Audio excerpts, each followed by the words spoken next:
आणि आता अन्य घडामोडी बातमी येते पुणे सोलापूर मार्गावरनं बँड पथकावर होर्डिंग कोसळलं आणि होर्डिंग कोसळल्यामुळे घोडा जखमी झाला आणि बँड पथकाचंही नुकसान झालंय। वादळी वारा आणि पावसामुळे लोणी काळभोरमध्ये हे होर्डिंग कोसळलं आणि त्यावेळची ही घटना आहे। बँड पथकाचंही यामध्ये नुकसान झालंय आणि एक घोडा जखमी झाल्याची माहिती समोर येते। मिकी घई आपल्याला ताजे अपडेट देतील। मिकी, काय नेमकं घडलेलं होतं, किती वाजताची घटना?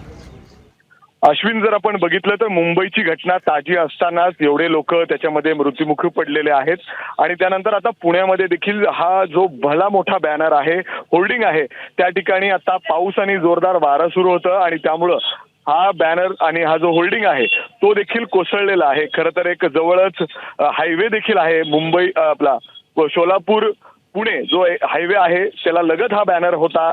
त्याला बॅनरच्या जवळच एक मंगल कार्यालय देखील आहे, तिथं लग्न सुरू होतं आणि लग्न झाल्यानंतर जे बँड पथक आहे आणि घोडं ते दोन्ही ते बॅनरच्या जवळ त्या ठिकाणी होते आणि अचानकच हा बॅनर कोसळल्यामुळं ते जिथं वाहनं होती ते वाहनं देखील त्याच्या खाली दबली गेलेली आहेत। जवळपास 4 ते 5 वाहनं त्याच्या खाली दबली गेलेली आहेत या बॅनर खाली आणि त्याचबरोबर घोडा देखील त्याच ठिकाणी बांधण्यात आलेला होता, तो देखील गंभीर म्हणजे अर्थातच जखमी झालेला आहे।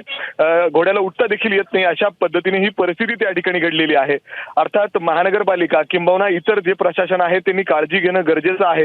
एवढ्या मोठ्या प्रमाणात हा बॅनर त्या ठिकाणी इल्लीगल पद्धतीने लावण्यात आलेला आहे, कुठलेही ऑडिट करत नाहीत, अशा पद्धतीने तक्रार सुदैवाने ते कुठलंही जीवितहानी त्या ठिकाणी झालेली नाही। मात्र जर आपण बघितलं तर हायवेच्या लगत एवढा मोठा हा बॅनर त्या ठिकाणी आताच पाऊस आणि जोरदार वाऱ्यामुळे पडलेला आहे। मिकी, धन्यवाद या सगळ्या सविस्तर माहितीबद्दल। एबीपी माझा, उघडा डोळे बघा नीट।